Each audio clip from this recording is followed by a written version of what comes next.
मेरे दादा वो अपनी मेहनत की कमाई करते हैं। एक पुलिस कांस्टेबल उस्मान जफर है, दादा वो किराया लेने गए हैं तो उन लोगों ने किराया नहीं दिया, उल्टा दादा को मारा है। दादा के खिलाफ डकैती के मुकदमा दर्ज करवा दिए हैं।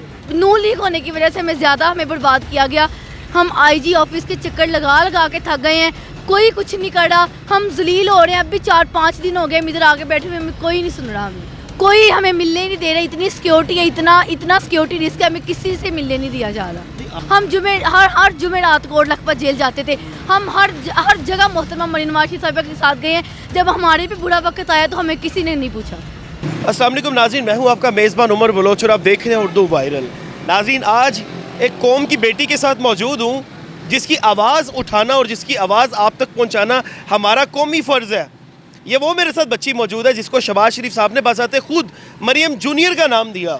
लेकिन आज इनके साथ हुआ क्या, इस फैमिली के साथ ऐसा क्या वाक़या हुआ कि प्रेस क्लब के बिल्कुल सामने आज ये काफ़ी दिनों से यहाँ पे आके मुकीम है, यहाँ पे आके बैठे हुए हैं। ये कौम की बेटी है, आशा बंदेशा इसका नाम है और ये हमारी बेटी है, ये पूरे पाकिस्तान की बेटी है। लेकिन आज ये सड़कों पे यहाँ पे आके बैठी क्यों हुई है, इससे जाने के सारा मामला क्या है। अस्सलाम वालेकुम। वालेकुम सलाम। अच्छा, क्या हाल है? मैं बिल्कुल ठीक। अच्छा, इतने दिनों से आप बाहर यहाँ पे आके बैठी हुई हो प्रेस क्लब के बाहर, मामला क्या हुआ?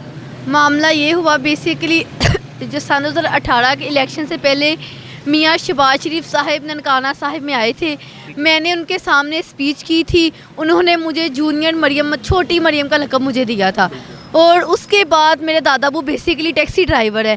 मेरे दादा वो अपनी मेहनत की कमाई करते हैं। एक पुलिस कांस्टेबल उस्मान जफर है, उनसे अपनी टैक्सी कार का किराया लेना था 2000 रुपया, उनसे लेने चले गए हैं। वो जब दादा को किराया लेने गए हैं तो उन लोगों ने किराया नहीं दिया, उल्टा दादा को मारा है। और दादा पे दादा को मार के दादा भी थाने में चले गए हैं और जो SHO वो भी थाना में आ गए हैं। और SHO और पुलिस कांस्टेबल, SHO उस टाइम हसन इमरान था, SHO थाना सिटी सांगला हिल, वो SHO था। वो दोनों पुलिस कांस्टेबल और SHO दोनों आपस में मिलके दादा के खिलाफ डकैती के मुकदमा दर्ज करवा दिए हैं कि ये 1 तोला सोना चेन और 50,000 रुपया लेके हमारा फरार हो गया है। तो SHO ने लिखा कि वो कुआं होना पाया गया है कि इसने 50,000 रुपया और 1 तोला सोना लेके भाग गया है। तो 3 साल बाद, सन 2018 से लेकर अब तक हम जलील हो रहे हैं। 3 साल बाद दादाबू ने ये सिर्फ साबित किया है कि मैं बेगना था और SHO था वो झूठा था। और इसमें ये पूरी किताब भी लिखी गई है। इस किताब का नाम है वो कुआं होना पाया गया है, कि सिर्फ एक SHO के जुमला लिखने से हम बर्बाद हो गए हैं। बेसिकली हम नून लीग के थे और वो जो सारे जिनके साथ हमारा मामला बना वो PTI के थे। नून लीग होने की वजह से हमें बर्बाद किया गया।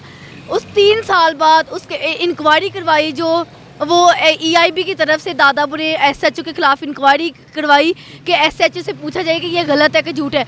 आगे से EIB की इंक्वायरी आई कि ये जो SHO है बिल्कुल झूठ है, इसने गलत कहा है कि वो कुआं होना पाया गया है। तो 5-6 माह हो गए हैं हम IG ऑफिस के चक्कर लगा के थक गए हैं, दरख्वास्तें दे के थक गए हैं कि वो पुलिस का जो SHO उसके खिलाफ एक्शन हो, पर कोई भी एक्शन नहीं हो रहा, कोई कुछ नहीं कर रहा। हम जलील हो रहे हैं। अभी 4-5 दिन हो गए हम इधर आके बैठे हुए, हमें कोई नहीं सुन रहा। हमें नहीं, आप मुझे ये बताएं। अच्छा नाज़रीन, ये यहाँ पे लम्हा फिक्रिया है कि जो पुलिस वाले हैं, मैं हमेशा से जो पुलिस वाले अच्छा काम करते हैं मैं अप्रिशिएट करता हूँ, लेकिन जब गरीब फैमिलीज़ को जलालत के पहरे पे लाके खड़ा कर देते तो मैं उनकी जनाब ज़रूर क्लास लगाता हूँ।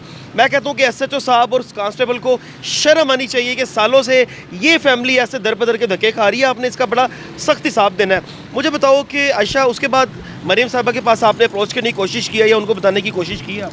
मैं जब मोहतरमा मरीम नवाज शरीफ साहिबा लंदन से वापस आ रही थी, वो एयरपोर्ट पे मेरी मुलाकात हुई है, लेकिन ये बुक पेश की है और कोई बात नहीं हुई। आगे से पहले वो चीफ़ ऑर्गेनाइज़र थे, अब वो चीफ़ मिनिस्टर। अब सिक्योरिटी ज़्यादा हो गई है। हम कभी चीफ़ मिनिस्टर हाउस के चक्कर, कभी किसी दफ्तर में, कभी किसी दफ्तर में, SHO से लेकर IG तक हम चले गए हैं। इधर मरियम नवाज को भी मिल लिया, लेकिन कोई हमें मिलने नहीं दे रहा। इतनी सिक्योरिटी है, इतना सिक्योरिटी रिस्क है, हमें किसी से मिलने नहीं दिया जा रहा। नहीं, आप तो देखिए पहले भी उनसे मिली हुई हैं, फिर उनके चचा जान हैं, उन्होंने आपका एक बहुत बड़ा नाम रखा है और आपके साथ सेल्फीज़ हैं, ये दिखाएं फ्लैक्सों पे, आप उनके साथ बिल्कुल यहाँ पे इंट्रैक्शन में हैं, वो आपको जानती भी हैं, लेकिन मिलना क्यों नहीं हो रहा, ये तो बात समझ में नहीं आ रही। हमने बहुत ज़्यादा कोशिश की है। हम जब मुस्लिम लीग नून पर बुरा वक्त था, हम मोहतरमा मरीम नवाज शरीफ, मैं और मेरा दादा हर जगह गए हैं, चाहे वो पाकपतन हो, चाहे वो मंडी बहाउद्दीन हो, चाहे वो खुशाब हो, गिलगित तक हम गए हैं, स्वात तक हम गए हैं। जेल जब मियाँ मोहम्मद नवाज शरीफ जेल में थे, मोहतरमा मरियम नवाज शरीफ साहिबा हर जुमेरात आती थी, हम हर जुमेरात कोट लखपत जेल जाते थे, हम हर जगह मोहतरमा मरियम नवाज शरीफ साहिबा के साथ गए हैं। जब हमारे पे बुरा वक्त आया तो हमें किसी ने नहीं पूछा।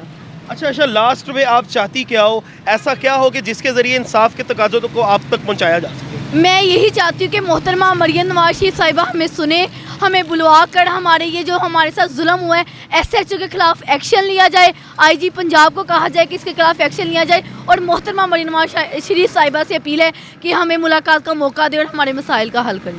नाज़रीन, ये बड़ी यहाँ पे ज़रूरी बात है, क्योंकि मैं यहाँ से गुजर रहा था तो मैंने इनको देखा तो ये स्टोरी और इनकी आवाज़ उठाना बड़ा ज़रूरी था, और अल्लाह की करनी होती है। मेरे जितने प्लेटफॉर्म पे जो मेरी व्यूवरशिप है, जो मेरे व्यूवर्स हैं, इस वीडियो को आपने लाखों लोगों तक पहुँचाना है, ताकि जो कौम की बेटी मेरे साथ मौजूद है इनको इंसाफ मिल सके।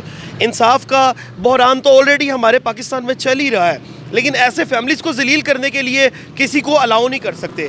IG साहब, मैं आपसे रिक्वेस्ट करता हूँ, DIG साहब मैं आपसे भी रिक्वेस्ट करता हूँ, और DPO साहब आपसे भी रिक्वेस्ट करता हूँ कि जो ये कांस्टेबल ने फिरौनियत दिखाई है, आप इसको फ़ौरन इसका चेक एंड बैलेंस रखें, इस पर चेक रखें, इसका एहतसाब होना चाहिए, नहीं तो ये खुले सांड की तरह फैमिलियों की इज्जत पमाल करता रहेगा। अपने मेज़बान को दीजिए इजाज़त। अल्लाह निगहबान।